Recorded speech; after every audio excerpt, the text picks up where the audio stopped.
All right, we are live. Welcome to this week's live stream. I wish it was on better circumstances, but I pushed the live stream to today because if we were planning on making a bunch of trades going into today, we had the FOMC meeting. It was never a good time to have a live stream the day before that. We always want to do the day after. Just like in trading, we want to be prepared for both outcomes, but then react instead of predict. And unfortunately, we got the Fed continuing to raise rates, 75 basis points, and enough language around that, aggressiveness to really flush the market. And it's really unfortunate because we had enough stocks setting up, enough groups setting up for a sustained rally. All we needed was the Fed to be a little bit more favorable than what they were. They were not. So in this live stream, we'll be going over all of the indexes, taking a look at the potential leadership stocks that I'm still tracking. We always want to keep track of the potential leaders. Take a look at a couple of setups, both like long and short. But the main thing that I want to stress in today's live stream is after a day of like the flush that we just had, a lot of people are losing a lot of money from today, and even yesterday the markets were kind of pulling back. So what we don't want to do is be too aggressive getting back into the market. A lot of these stocks that we'll be covering are pretty much just checkpoints that we want the market to hit, to break through those areas and hold those areas, to just give us some feedback that the market might be firming up a little bit. After yesterday, we do not want to be long basically anything. We don't want to be aggressive long until we get enough evidence that tells us that we want to get back involved in the market. So we'll be doing a bunch of that stuff. If you guys have any trading questions or chart requests, drop them in the comments. I do want to keep this like pretty open dialogue since, again, none of these setups are really actionable this week. We're very much just checkpoints. So if we go off on a tangent and talk about how I manage risk, how I position size, break down my recent trades, anything like that, I am fine with going down any tangents today. So use that comment section to get exactly what you need to get out of this live stream, not what I want to tell you guys. This live stream is sponsored by MarketSmith, which is the trading research platform that we're going to be using to break down each of the stocks that we talk about. So if you guys are enjoying MarketSmith along the way and want to give it a try yourself, there's a link in the description below. If you guys can hear me, just drop something in the chat to let me know that the volume is working and all that good stuff. Otherwise, I'm just going to kind of go through what we saw this today. So starting off with the QQQs, this was always underperforming the S&P 500. We had big tech earnings last week, which for the most part did very poorly, but the indexes still held up relatively well. Kind of giving us enough divergence to have hope in this market just before the Fed came in and ruined that. So QQQs, because it's so tech heavy, tech dominated, it was always underperforming the S&P 500, Dow Jones, and you can see we never even tested the 50-day simple moving average in this most recent rally. So now after today, down 3.4%, back under the 8 and 21 EMAs, back under all the moving averages, closing right at the low of the day, 1% closing range, just gross on above average volume and more volume than the last couple trading days. So if you're looking for like a warning sign of we shouldn't be involved in this market, that's a perfect one to look at. Let's take a look at SPY, which had been holding up a little bit better. Not as tech dominated, still pretty heavy tech, but not like the QQQs. This one actually got over the 50-day moving average, and then the last 2 days we had more like sideways action than anything. The gap up on Tuesday was amazing to sell into. I came into Tuesday about 65 or 70% net long and just use that 2% gap up or 1.5% gap up just to unload a bunch of exposure. Not all of it, unfortunately. Didn't know what the Fed was going to do, didn't know how the market was going to react today. Not in the business of predicting the future, but we got an area where we gapped up, got some exposure off the books, sold some things into strength, and then made sure that we were going to put in a higher low on our equity curve or account balance, whatever you want to talk about. So that gap up was really nice, but we sold off the rest of the day yesterday. Bearish engulfing candle, still held over the 50, the 8, and the 21 EMAs. But today's action, right, clean cut through all of them on above average volume, another warning sign to get out. IWO, this is what made me, I would say, more bullish than maybe I have been in the past. This is the growth ETF, so my trading is more typically based around growth stocks, swing trading growth stocks. So when this ETF is in an uptrend, a clean uptrend above a rising 8-day EMA, like in July to August, that's the time to just print money. When it's not, when it's in a downtrend under key moving averages, you just know your strategy is going to be less profitable, so you don't position size as heavily. You take profits typically much more quickly on trades, and your expectations of success are just condensed. So we don't want to do as much when it's in a downtrend. This had been showing relative strength compared to the S&P 500 and the QQQs, putting in a higher low. First ETF to break through the 50-day moving average, and it rallied all the way up to the 200-day. But today's action just flushed it. So one thing that I was talking about on TikTok earlier was the divergence between like leadership type stocks and growth type stocks and the general indexes. And that divergence is a positive indicator as long as the divergence doesn't get too overextended, where the indexes continue to pull down and down and down. After a correction, bear market, pullback, whatever you want to call it, when we start to see the growth type stocks break out into new highs, or at least show relative strength, putting in higher highs and higher lows compared to an index putting in lower highs and lower lows, that's a positive divergence that when we see, we need to start being aggressive in monitoring stocks, not trading stocks. We monitor the stocks showing the best relative strength with the hope that the indexes can find their footing. And then when the indexes find their footing, that's when the stocks that have been showing the best relative strength has the highest probability of breaking out into new highs and starting some sustainable uptrends that maybe it's not the end of the bear market as we know it, but it's at least a sustainable uptrend where we can make money on the upside. Now, that's not the market that we're in right now after today, because that divergence, it was strong enough to where it got our attention. We should have been locked in on maybe 5 to 15 stocks, and then really locked in on maybe 5-ish setups that we were going to deploy capital and put some risk into the market. But after the Fed spoke and we got the flush that we did right now, there's a lot of people that have lost a lot of money, a lot of institutions that have lost a lot of money, especially institutions heavily invested in Amazon, in Microsoft, in Meta, in, what was another one? Those mega cap stocks that are in stage 4 downtrends that are just bleeding money, that they were market leaders in the past, but they're not going to be market leaders in the next cycle. Now, that doesn't mean that they won't go back to their previous highs. That doesn't mean that you can't make money off them. But when we talk about market leaders, we're talking about hundreds of percent returns, even up to 1,000% returns. And those type of stocks, typically, after they've led for a full bull market like those guys have, they're not likely to lead in the next one.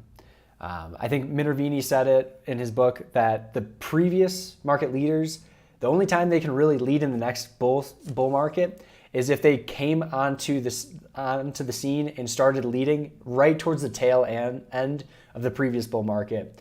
And those ones can pick up where they left off once liquidity comes back into the market. But with the indexes getting dragged down by these mega cap stocks, people are losing a lot of money. Eventually, institutions, even retail traders, have to sell winning trades, have to sell their winning stocks to kind of offset their losses. And unfortunately, when that happens, that's the divergence that we're seeing now. And at some point when things break down, that divergence eventually breaks down. And everything that we were tracking showing relative strength, it's not worth holding on to. It's not worth trading or trying to buy the dip on them. We just need to be patient and continue to monitor stocks that show relative strength, but don't get an itch to make a bunch of moves right now because the indexes are still in free fall. All of the mega cap stocks are in stage 4 downtrends. So we don't have liquidity in the market. And someone just said that in the comments. Oh, reading my mind. We don't have liquidity in the market. So there's no reason that we should expect a sustainable uptrend at this point. I was very, very ready for one coming into today. We had all the ingredients of one. If you looked at the new highs minus new lows in the market, they were basically flat yesterday. Actually, I'll bring up that chart in a second here. Let me kind of shrink this down. Come on. Here we go. So something I was tracking before, net new highs minus new lows. Bring it over here. When we had a nice sustainable uptrend from the middle part of July to the middle part of August, look at the type of trend that we saw in the net new highs. So tons of new lows, a lot of new lows, but less new lows, less new lows, less new lows, tradable, sustainable uptrend to the 200-day moving average, something that we could have taken advantage of to make money. Then we flush again, tons of new lows, less new lows, less new lows, less new lows. All we needed was the Fed to be more positive, and we could have had a sustainable uptrend. We had all the ingredients there, but you still got to put it together and put it in the oven. And that was not the case because the Fed spoke and they brought down the market. So it was good to be prepared for that scenario because I had 3 or 4 stocks that I was like, all right, I want to get close to fully invested if we start to see a positive divergence here, but we didn't. So that was the net new highs. So the number of stocks making new highs minus the number of stocks making new lows. Typically, when you see sustainable uptrends, then you'll see new highs outpacing new lows. But we didn't quite get there, and then the trend reversed. So that was IWO and a long-winded explanation of why I was like so excited coming into this week and why I'm so sad right now. So RK is another one that we like to keep track of just to see if it's more of the stocks in stage 4 downtrends that are popping up versus more like new leadership stocks when we see an oversold bounce in the market. And more of the same today, down 4.8%, back under all the key moving averages, and down 1% after hours as well. Yes, I will post a link to that chart, the new highs and new lows. It'll be on my Twitter account, so it's Nick Drendel on Twitter. Wait, can I post it in here? No, it's not letting me. Okay, so on my Twitter account, I'll post that. So indexes, all under key moving averages. No reason to be aggressively long here. That's all I have to say about that. So next, we'll take a look at some of the potential leadership stocks that I've been tracking and see how they held up. Because again, we want to keep track of the stocks either hitting new highs or at least fighting the downtrends. So when the indexes find their footing, we have the right stocks to focus on. Again, not meaning we go out and buy tomorrow, but just to continue to do our homework and be prepared. So first one I've been tracking, AHR. Never gave a low risk entry point, which was really frustrating. One of those stocks that it's just so, the market cap is so small on it that when a big buyer does step in, it just shoots the price higher. And you saw that through the accumulation phase here from like $6.70 up to $20. And then because of how quickly that moved up, you had some pretty big wide ranges from 1940 down to 13. And then of course, earnings pops it up, market flushes under the key moving averages again, and really no low risk entry point. So never ended up trading this. Now it's kind of rolling over back through the 8 and 21 EMA. Today on above average volume, closing near the low of the day. Maybe this gap fills and builds out a second base, kind of sitting on the previous base. Either way, it's going to need some time before we find a low risk entry point. CCRN, traveling nurse stock, one that had made new highs on October 3rd, and then just kind of stair-stepped up the 8-day EMA. never really giving like a pullback or some tight price action. All this action, all the daily ranges were pretty wide on this. So one that like I like to track, but I don't think I have successfully traded this in a very long time. Celsius, love the product. Start my day every morning with it, but I can love the product and still be a cautious trader and understand below the 50-day moving average, especially once it's declining, we got to be careful. This is a stock that had a very, very deep base here from 110 down to basically $38, then right back up to 110 into 120. From there, it's putting in a handle or a secondary base here. Today or yesterday, tried to pop the 50-day moving average, reversed, and then today we're back through the 8 and 21 EMAs. Not on above average volume, but still heightened volume, so we got to be careful there. No real entry point at this point. CLFD, working on a cup and handle. I believe this has earnings around the corner. It's not showing up on MarketSmith right now, but I want to say this is like next week. Someone in the chat, if you could check this, CLFD earnings. But telecom fiber optics, 20th strongest group out of 197. So good group strength, very strong earnings, 99 rating because we have earnings up over 100% year over year each of the last 4 quarters. Sales around 80% growth. After-tax profit margins improving about 17%. So all good things there. A or BA plus accumulation distribution, 99 overall composite, 99 relative strength. That's what you're looking for in a potential leader. But I want to see, especially with the market, I don't want to be buying pullbacks on the pullback. So in a very strong market, when you see a pullback on like to a previous moving average, 8-day EMA, 21 EMA, something like that, you can buy on that moving average with more success because the general market is going to be strong enough to kind of fix that stock, and that kind of pullback is more of just a pullback instead of maybe the potential for the start of like a real sell-off. In this market, you don't want to risk that though. Ideally, what we see here, say this didn't have earnings. Ideally, what we would see here is we pull back to the EMA, and then as the market continues lower or as the market chops sideways, this will trade sideways, tighten up your daily ranges. We'll see volume lighten up, and then that would create a lower risk entry point that we would want to buy as it breaks to the upside. Versus in a very strong market, we could just buy initially as it's pulling back to the 8 or the 21 EMA, whatever your style is. But in a market environment like this, that's punishing us at every turn, and with indexes under key moving averages, buying randomly, or not randomly, but buying right on the moving average as it's pulling back into it is much, much more risky than I would want. So let's CLFD. Let's take a look at the other ones. End phase, I still have a small position on in this. I think it's about 10%. I bought on the earnings day. We could kind of zoom into a 15-minute candle. As this was coming into 290, it put in like a new low here. And then as the market put in another new low, this started rallying. And it was a stock that I wanted to find a way into. So I kind of took the risk there with a pretty tight stop at like 284.99 or something. And it worked out right away. It was up 7% from my entry point the next morning. So I sold a third of it into strength there.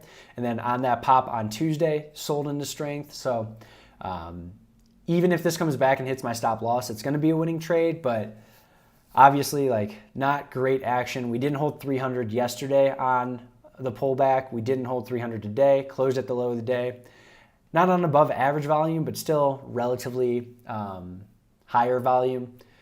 We'll see if this stops me out tomorrow. That's the most likely situation. And then see how it holds the 50-day moving average. But similar to CLFD, I don't want to put on more exposure in this name until it kind of pulls back, settles down, tightens up, and then confirms the move back to the upside.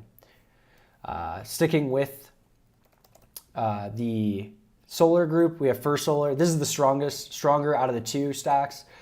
Totally missed this entry on Monday. I was looking at just a daily chart over the weekend. I don't know why I didn't zoom into it, but we kind of had this like false breakout. Then we pulled right back to the pivot on Friday of last week. And going to a 15-minute chart, you could see this broke out, shook out, and then tightened up, where you could have used like an intraday stop to get a 3% stop or something like that with the confirmation to the upside there. Didn't do my homework correctly over the weekend, so I didn't take this trade on Monday, but really nice action Monday, Tuesday, and even today. Made a new high, closed up 1%, and I don't know, not right at the low of the day. But this is a good chart to talk about, where we see the divergence between the indexes. With the indexes flushing how they're flushing, we've already seen this story. When First Solar made a new high on October 4th, that was like the last day the market kind of peaked, and then the market flushed lower, and eventually all of the leaders had to flush lower because the losses that the indexes were impacting people with, they had to sell their winners to pay for their losses, and all of the leaders kind of rolled over at this point. So although this is showing great relative strength and it's something that I want to have on the watch list, I don't want to get involved until this really kind of pulls back to a key moving average and tightens up. Someone on the TikTok live stream asked me, well, this is the strongest stock in the market. Why wouldn't we just buy it here? And it goes back to, you need to keep, every single time you put on a trade, put on a low risk entry point and only build exposure as you're gaining traction on your trades. And I don't know about you, but if you were long, you probably didn't gain any traction on your exposure today. So I'm scaling everything back, and then I'm going more into defensive mode and waiting for a couple stocks to prove me wrong before I get back into the market, or at least add more exposure into the market. All right, what else? Just pretty quickly here, EXTR, same kind of story as as CLFD, pulling back to the 8-day EMA right now. Did so on above average volume, didn't close right at the low of the day, but same story. We don't want to be buying right on the moving average on the initial drop during a market environment like this. It's just not worth the risk. HLIT, really poor reaction to earnings yesterday. It did attempt to rally, like basically into new highs, and then reverse lower, which is a big warning sign for me. Closed under the 21 EMA, was up 3% today, recapturing the 21, but I mean, that's super volatile action. I'm a low risk type trader, so I don't know where you would have a low risk entry point in that name. Now maybe it can shape up again. Yes, it's going to take a little bit of time. PI, this is a stock that I was ready to buy today if the reaction of the Fed was better. That initial reaction, I've just been through too many Fed meetings right now, especially in like an inflationary environment. That first reaction just felt so fake to me, and I already had enough exposure on long. I was maybe 60% coming into today long. No, not 60%, 50%, something like that. So I already had enough on where I was going to be making money if that first move stuck. So I didn't end up buying this. And then we eventually got the flush, and I shorted Tesla to offset some of my positions, which worked out. But this is a semiconductor stock. Earnings last week, 950% earnings per share growth, 51% sales growth, 13% after-tax profit margins improvement, up 29% on 620% the average daily volume. Very strong closing range. Next day attempts to rally as well. And this is one that it can just, if this could just like trade sideways between like 120 and even like 105 and build out another pivot later on a couple weeks, that would be ideal. It's probably a name that not many people have heard of. So, and it's a name that is hitting 52-week highs. So it needs to be a name that you have on at least a general watch list. RYTM, really poor action today, down 12.5%. Earnings in 6 days. Biotech stock that's been super, super choppy. Had a really nice run from $5 up to all the way up to $31. But after a move like that, you need a little bit more time to rest, and it's just been frustrating anyone who's been trying to trade it lately. A couple more. SGML. This is a lithium stock that I'm going to be like interested in. It's coming back to the 21 EMA after this kind of frozen rope feel where it's just rode the 8-day EMA up. seemed a little toppish on Monday, where it rallied up right to $40, $39.93, reversed and then closed near the low of the day. Then similar action yesterday and today, back to the 21 EMA. So we'll see how this holds, the 21 EMA.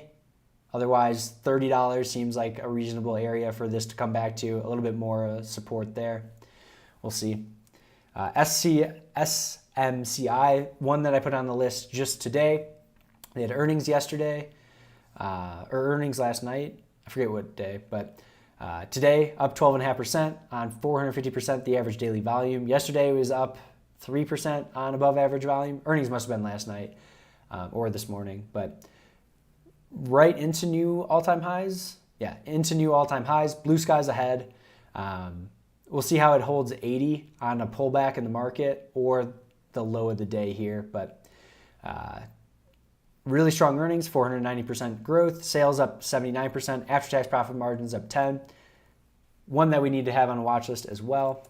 And then SWAV, this was the one on Twitter I was joking that every stock trader took this trade was that Tuesday, the 25th? Last Tuesday, because it got out and then it squatted really bad that day and eventually closed in the upper half of the range.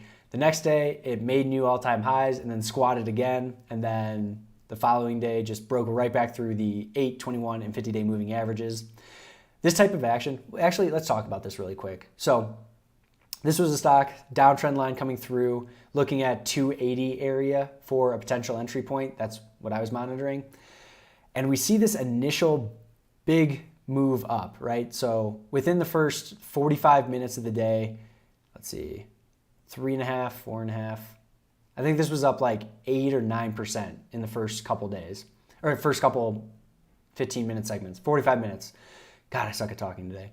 First 45 minutes, this was up like 8 or 9%.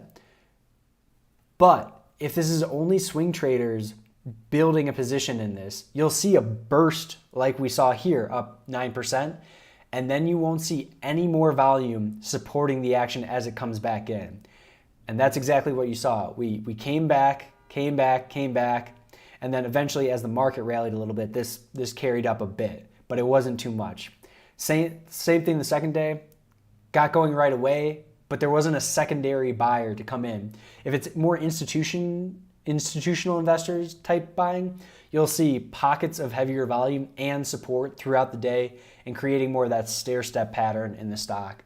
And you did not see that. You saw burst, fade, flush. And this has earnings in 6 days. It's been a really strong stock in the market. It's by no means just done here, but keep in mind when you put on a new trade to see if there's more volume coming in, supporting that action later on in the day after you bought, and then just adjust your expectations of the trade if you don't see that. So this is one that when I bought it, didn't see it, just sold into strength. And I didn't sell into strength at 318, what did this peak at, 320? Yeah, I didn't sell it at 320. I didn't make all the money. I sold it at part at 300 and then part at 295, something like that. So it was a 4% gain for me. But it could have turned into a loss, and then who knows, today, super choppy action. All right, so those are the leadership stocks that I've been tracking. None look super buyable right now. There's a couple pullbacks to key moving averages. We'll see how those hold. We've already covered why we don't want to buy right at those moving averages. Let me go to the comments here, check out any questions before we get into the second segment of just reviewing some potential stocks. Thoughts on Amazon, great stock to avoid. Stock in a stage 4 downtrend. So price is below a declining 10-week, below a declining 40-week moving average. Going back to a daily chart, you can see heavy volume coming out of the stock as we sell off through a nice round number of 100, which if you look to the left of the chart, that was supported a couple times, once, twice here, and then we rallied up to the 200-day. This is why I like having the 200-day and the 50-day moving average on any chart that I look at. It gives you a broader sense of how institutions are dealing with stocks. Typically, the stocks that they're rushing to sell, you'll see get rejected at the 50-day continuously. The stocks that they're slowly peeling positions off, they get rejected at the 200-day. And this type of selling is well above average selling, and that leads me to believe it's institutions. We can't say for certain until the next month of month of fund ownership comes out, but you can see it from June to September, 66.31 to 65.22. Institutions are liquidating positions in Amazon. It's been a great stock for the previous bull market. It won't be a market leader in the next one. Again, not to say that it won't go back up to previous highs, not to say that you can't make money trading it, just to say, like, its market cap is already enormous. It's already had a run that yielded thousands and thousands of percent. From this point on, it mathematically is nearly impossible to grow at the rate that every other stock is going to be able to grow at. So while I think you'll probably get index level returns with it, I don't think it will be a market leader. And we never want to be owning stocks in a downtrend anyway. This stock is below all the key moving averages, selling off on higher than average volume. Now we want to monitor stocks like Amazon, Meta, Google, Microsoft. We want to keep tabs on those, because once they find their footing and sellers get exhausted, that's when we want to go to the stocks that are showing the best relative strength and then get aggressive trading them on the long side. But as that divergence continues, those eventually, if the indexes continue to push lower, the leaders are going to break down. So hopefully these stocks find their footing sooner rather than later, and then we can get those relative strength stocks to start working to the upside. But kind of don't see that happening. All right, market breadth was also poor previously. Market breadth was improving a little bit, but still not in like super bullish situations where making money is just easy. Like trading in 2020 and parts of 2021, making money just felt hard not to do. We're not in that situation right now. We're in a low liquidity environment. Low liquidity means more volatility. And if you're a low risk trader, we don't want volatility. We want setups to be very tight in their price action and volume. And then we can get asymmetrical risk reward on the trade if we use a stop loss at say 3% or 5%. And then from that contraction of price and volume comes expansion. Now, we can't guarantee which way the price is going to expand, but if we buy as it's breaking to the upside with a stop loss at a reasonable amount, 3 or 5%, then we can get asymmetrical risk reward on the trade. But we can't do that in this environment because volatility is extremely high. So your win-loss rate, if you use a tight stop, is going to be much lower. Which means you can't size up trades, you can't have meaningful progress in your account, and it's not fun, right? So there's going to be a time where trading gets super easy again, and that's when we want to be aggressive. Right now, you are looking for signals from the market to tell you what to do. And right now, all the signals are saying this is a low liquidity environment, volatility is going to be high, you low risk traders are going to get punished. So we go to cash and we go back to studying William O'Neill, Stan Weinstein, Mark Minervini. We go back, listen to the greats, do some chart analysis, go past previous trades, all that kind of stuff. So instead of investing in the market, invest in yourself, your own trading education, and make sure that you are going to be emotionally and educational wise ready for the next time that the market gets easy and we can make a bunch of money. Without liquidity, the breakouts aren't going to sustain. Correct. Yeah, this guy's crushing it in the comments. Yeah, everything he says is on point. Awesome. Yes, it's puzzling. I don't ever think we've seen quite like this. I would recommend that we put the unit back in operation and let it fail. If you're talking about just printing money and going into hyperinflation, I would rather not do that. I'd rather sit out of the market for like 3 years and fix the economy than make a bunch of money in 1 year and then have everything fall apart. I don't know. The stock market matters and it's nice to make money, but like inflation's hurting everyone. And I would much rather sit on the sidelines for a year, let the market do what it's going to do, and let inflation get under control for everyone in the U.S. than just go into hyperinflation, make a couple like nominal dollars in the market, and then still have to pay the price there. So I don't know about that. All right, let's see. It should then be a simple matter to track down the cause. We can certainly afford to be out of communications for the short time. I don't know what you're talking about, Quint, so... LLY, do you think it will go down? I have no reason to believe it's going to go down. Nice, like, clean uptrend. Weird shakeout yesterday and then close. Oh, it had earnings today, so... Yeah, this is a stock that I've been monitoring. It's one of the ones that it doesn't move quick enough to really trade super well, at least with my swing trading style. So it's one of those stocks that, like, when this is hitting 52-week highs, it's like another signal for me to just be like, all right, this market's not like super favorable for my conditions or for my like trading style. If you're just buying and holding, it's been riding the 200-day like very, very clean. A couple days closing under, but I bet on a weekly basis, yeah, like closes right below. But let's see, was that? Yeah, on subdued volume that week too, and then we immediately popped back up. So good stock to own. Pretty frustrating stock to trade, at least for me. I'm not the best trader in the world, but definitely one that has frustrated me a couple times this year. What is my current holdings, and do you think the market will go down from here? So first off, what the market will do, I would say I'm more bearish than bullish. At Trader, like with TraderLine, we lost the bull to pivot today. That's a sign of less liquidity in the market. That shows me that our swing trading style is not going to be favorable in this market, so it's either better to go short or go back to cash.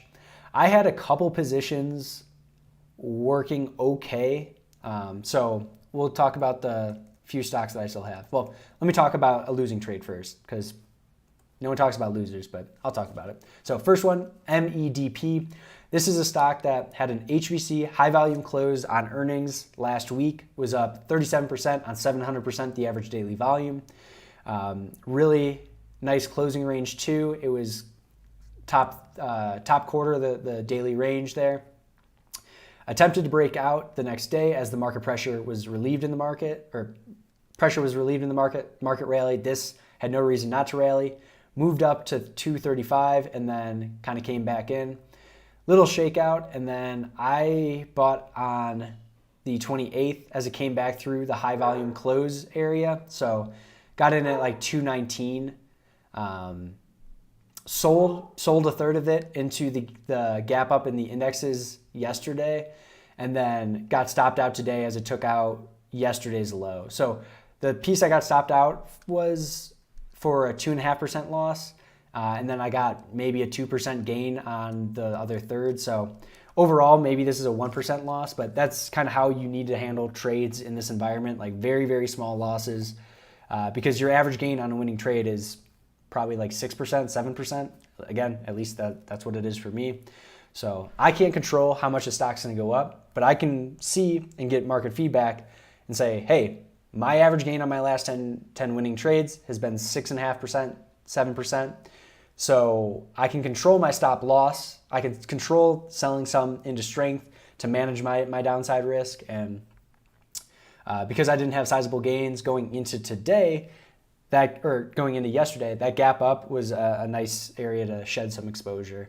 So this was probably a losing trade. I'd have to check the books, but probably about a 1% loss here. And this is what I got stopped out of today. For stocks that I still have on, I have a piece of CEG. I bought this at 85 something in here as it was coming out over the 8, the 21 EMAs. This is a stock that I've had on a watch list for a long period of time. It had about a 68% move, I think, from the low here up to the previous highs to $90. And then as the market was correcting, this pulled back only 15% to 79.30. From there, got back over the key moving averages, tightened up, and then got in as I think I got in the day before it actually started working out. Or no. Yeah, it came back to the 50-day, then started moving up. That's when I bought as it respected the 50-day. From there, sold about a third into this very clear pivot at $90, right into new highs. In a bull market, you want to be buying stocks at brand new highs, buying stocks at clear pivots. But in a bear market, clear pivots are high liquidity areas. And if people have losses from other situations, they want to be selling stocks into these liquid areas. So I sold also a third of my position into 90. I sold a third into that gap up yesterday. So I'm only have a third of the position left, about 5% maybe of my account. And my stop loss is above break even, so it's going to be a winning trade on this one. ENPH we talked about. If I get stopped out fully, I still think it's going to be a winning trade. Probably like a 1 or 2% win, but still have a little bit on there, maybe a 10% position of my overall account. NTNX is a trade that I took on Monday, breaking over $27. This was on the breakout watch list that I post every weekend on my YouTube channel. Took out $27, bought there, sold about third, I think, maybe a little bit more than a third into the move yesterday. Still holding on to the rest. I'm going to put my stop loss up to $27 for a break-even stop so I don't lose any money on this trade.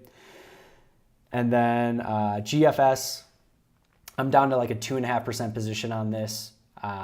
As it bounced at the 200-day moving average, this is a semiconductor stock that's been holding up relatively well. And with earnings in 6 days, and I expected the market to improve in this area, which we got, but this stock didn't really come back to the $60 area. So I've been whittling this position down, and with earnings in 6 days, I'll probably just sell it tomorrow, something like that. So those are the stocks I am long, about 30% total exposure. But then I'm short Tesla 20%, right when we got the move up today, like that false move up today. It was beautiful, beautiful timing because, again, I was already like long. I had enough long exposure that I was going to make money if that first move stuck. But we've been through enough FOMC meetings now to know that the first move is usually a false move. And after that first kind of pop, Tesla still wasn't green. And if we go to a daily chart, Tesla wasn't green. And at its peak today, it was still under the 21 EMA. So I'm looking around at things to short to just offset my long exposure and then see how the Fed, like the reaction of the Fed actually plays out. And I could have shorted like QQQ or like SQQQ, bought SQQQ. But with Tesla, if we go to a weekly chart really quick, we see this left shoulder, kind of a round head, and then a right shoulder here. And then back to the daily chart. If $200 breaks, and it did break here, it was an undercut and rally. But if we get another break of $200 here, there's not much support until this like 150 area. So instead of just going QQQ, I still wanted to short something that was large enough, not going to be taken over, not going to get not going to be sold at a much higher price where I'd be losing a bunch of money on something like that. So I don't want to misconstrue this. Like, the market could have just rallied really hard today, and then I would have been at like net zero exposure, and then would have had to eventually like basically got stopped out of my short on Tesla, and then would have just stuck with my long. So with my actions today, I was just reducing the volatility in my results. I wasn't going for a large win or just getting out of the market entirely, because the stocks that I own, I had profits on all of them. They've been very strong, and they all held up better than the general indexes did today. So I just want to give them like a little bit of room to breathe. Could be the wrong thing to do, but with the Tesla short, I'm offsetting that exposure. And if this really breaks down through 200, this could be a really nice profitable trade. So those are my positions, and that's kind of like my take on the market. All right, AXNX. Yeah, this is one that I've been tracking, but under the 50-day moving average, I don't like to own anything, especially with that 50-day going flat and now curling down. It's not the worst setup in the world. Double bottom here with the second bottom undercutting the first, shaking out all the weak hands. We come up to the previous high. Now we're putting in the handle. It's a stock to have on a watch list, but I don't want to be buying anything under the 50-day. So who is this? Jita. I hope I pronounced that right. Good stock to keep on a watch list. Don't know where the low risk entry point is just yet with the volatility and under the 50-day moving average, but I do like the structure of this base. And I mean, from 79 down to 63, where's my calculator? I had it right here. Oh, let's see. About a 20% pullback. It's a little bit deep, but given what the market did during that time and putting in a new low, still fine action there. So definitely one to keep on a general watch list and see if it gets over that 50-day. Good stock to talk about. Just stack cash for the next year would be very nice. I agree. All right, let's check ALKT and NFT. So have not heard of this stock before, so you're seeing what I do when I look at a new stock. ALKT, software, financial, 48th strongest group out of 197. A- group strength rating, so that's pretty positive. No positive earnings though. Sales are increasing. That's nice to see. After-tax profit margins getting worse, so fundamentally just kind of meh there. Overall composite rating 47, relative strength rating 56. Got some overhead supply here. And then today flushed 10% down to the 200-day moving average. Earnings tomorrow. Nothing I say about the stock will change their earnings. So they can come out with stellar earnings and then this gaps up to $24 and we have an HVC, and then I'm looking at it from the long side from there. Or this can have bad earnings, drop down to $10, and then it's a wash. I'm not even interested. So in trading, it's much better to react than predict, especially if you haven't been doing this for many years. One of my problems, even like 2020, 2021, was I use like intuition way too often versus sticking to strict like buy rules, sell rules, risk management, stuff like that. And I just realized like I'm not there yet with the intuition. Like I'll do a couple plays like Tesla, but that's more to just zero out my exposure versus trying to make a bunch of money, like feeling out the market.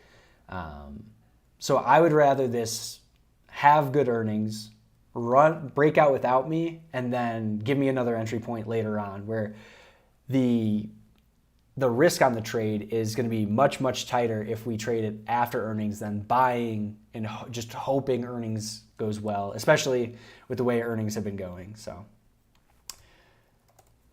NFT and NFT. So that symbol is not recognized. Stacy, if you have the name of the stock, I could look that up as well. But other than that, we will go to some of the stocks that I'm just generally watching to get some feedback. So I'll check the chat in a second or two, Stacy. But a lot of these are biotech stocks. ACET, this is a stock that I was watching for today. It did break out over this pivot, but the Fed kind of brought it back. Still closed up 1.6%. Could work out again, especially if we see the index just kind of chop sideways. This could build out another pivot right at $18. Or it can just kind of, if the market collapses, this is going to flush lower too. But this is a stock that is kind of showing that VCP characteristics, big pullback, second smaller pullback, third smaller pullback, and we really tightened up here. One of those stocks that could have been a great buy today if it wasn't FOMC day, but you got to know the market environment when you're trading. ACLX, another biotech that had a really nice run up, had a lot of shaking out before eventually breaking from 20 up to 23, 24. Now we'll see if it holds this 8-day EMA and tightens up from there. AKRO, another biotech, from $10 to $45, this kind of feels like RYTM, where it made this massive move and then it needs more time to actually trade sideways and either wear people out or shake people out. So a pullback to the 8-day EMA isn't really what I'm looking for just yet. I really want this to allow the 21 EMA to catch up and trade sideways for a couple weeks before a better entry point on this. Part of building your expectation for the trade is understanding where the stock has already come from. Now, we do want to be trading powerful stocks, but the right buy point was down here after we got that HVC. We got respect for $25 as the market aggressively sold off. And then the second market pressure lifted, this rallied, one day 8.4%, then 3%, 14%, down 1% or whatever, 2%, then up 15%. Like, this was the tradable move in the stock. Now that it's moved even higher up to 45 and it came from $10, the expectation for me is it needs more time to actually like trade sideways and tighten up. NFE she was talking about. Okay. Earnings in 6 days, kind of similar story there. This stock, I've traded this once through here, this little move, but it doesn't, I don't know.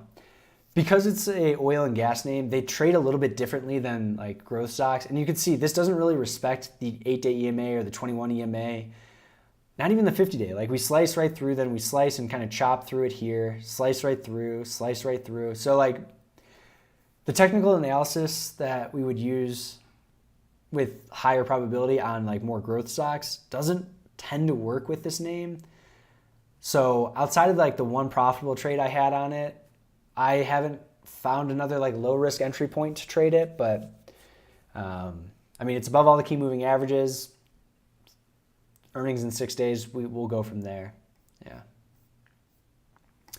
Yeah. So we talked about AKRO, AMLX, another biotech, AMLX, biotech IPO, coming back to the 21 EMA.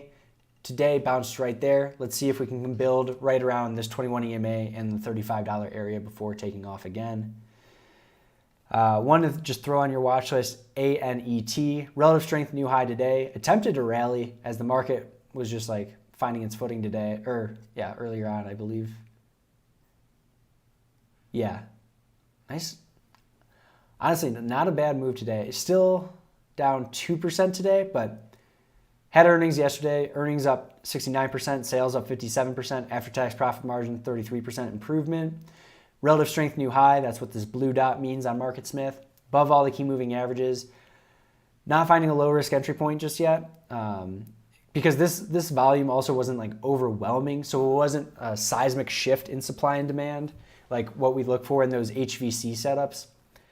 So needs a little bit more time, but ATMM, this was a stock that was like my main focus coming into the day. Let's go to a 15-minute. So this is also an HVC biotech stock. So this day was up 39% on 2,400% the average daily volume. Closed in the 91st percentile of the range. So nice close. Then if we go to a like 15, let's go to like a 5-minute chart on this. So we rally up, we pull back, and what area does this not support?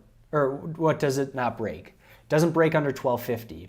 1250 is a round number that we want to look at when we're kind of testing these HVC setups. When they pull back to round numbers, do they get supported there? Is there another set of buyers supporting that action? Yes, we see that. 1250 holds and we zip out of here, and then the market sells off the rest of the day, but we never undercut 1250. Today, we pull back, we don't pull back under 1250, and then we zip out of there through the nice pivot. If this wasn't FOMC day, you buy, you could buy two different places. As it's pulling back to 1250 to keep a really tight stop, maybe you put on half your position there and then add to it as you like are shown that the trade's working out through 13.26.25 here. And then this was up 8.5% today. But again, knowing that this is FOMC, this is the one stock that's up today. We could talk about 99 that were down today. So if I'm thinking in probabilities, am I really kicking myself that I didn't put on exposure in this one trade when 99 others wouldn't have worked for me? It means I'm looking at the right stocks, which I can give myself a pat on the back, but I don't want to be executing when the probabilities aren't on my side. So we'll see if the market continues to sell off and this comes back like closer to this HVC level. What was that at? 1354. Then we'll keep track of that again. CRDO, IPO, back over the key moving averages. Little pullback today, still above the 8-day. Nothing shocking there, just want to track it. DINO, oil and gas name. Earnings in 5 days, just another kind of checkpoint name. DXCM had a nice earnings pop, 27% earnings growth. Nice closing range, sideways action until today's sell-off. We'll see if that can find its footing with that 8-day EMA. I'm just really going through them right now, but GILD, another one that was like a main focus of mine. Biotech, so right group, nice closing range. Not crazy volume, 255% the average daily volume, but the next two days, both of the lows held 77.50. And then even today's held 77.50. Attempted to get out, but market pressure is too much here. So we'll see if 77.50 holds. And then if the market finds its footing, we'll see how this responds to $80. Robinhood has been just basing out forever. Had earnings, is up 2.7%. Really funky looking chart. Pretty like bad look to it on MarketSmith. But it's a stock that I feel like everyone has completely forgotten about it, and it's actually above like all the key moving averages. Yes, there's a lot of overhead supply, but it's an IPO, so it's like a little bit less than you would expect. But I don't know. Probably not something I'm trading, just something that I want to use to gauge the market. MTDR, working right near its highs. It's an oil and gas stock. Still seems like the theme to focus on. HRMY had earnings yesterday. Really nice. This actually gapped up, came back down to the pivot, and then closed right near the high of the day.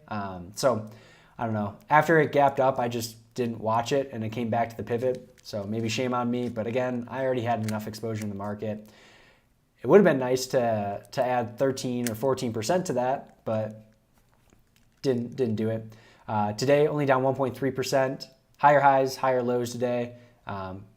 Really like not closing right at the low of the day, 40th percent on that closing range. So another one to monitor. I think this is making all-time highs as well. So IPO stock making all-time highs, something you have to have on just your world of stocks. NUVL, let's see, we got a couple more minutes. NUVL, we'll see if this holds 30 tomorrow.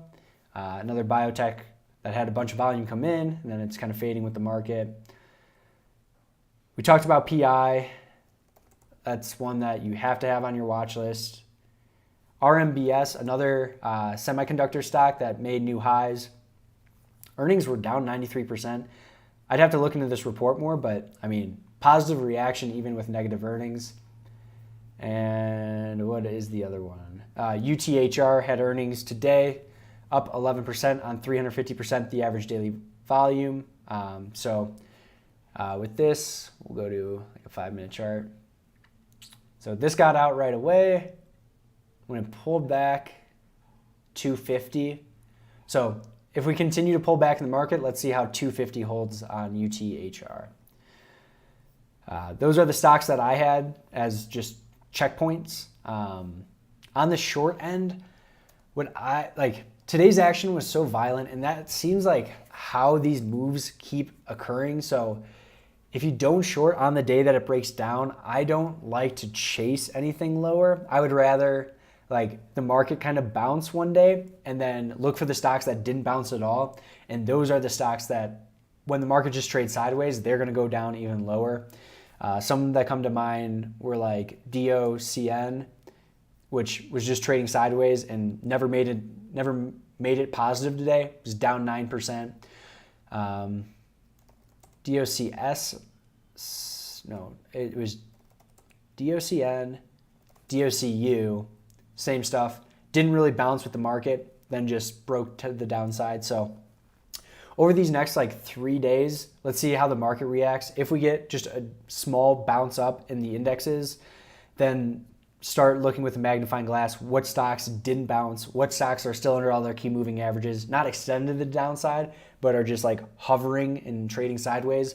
Those are the ones that I want to potentially short. But yeah, I'm short Tesla, like right near the high of the day, right by the 21 EMA. Again, just to offset my exposure and see if my longs that were working could find their footing again. And this is one of the weaker like mega cap name, or just all the mega cap stocks are weak, but this is one that I think has the most downside potential. So went with it and we'll see how that goes.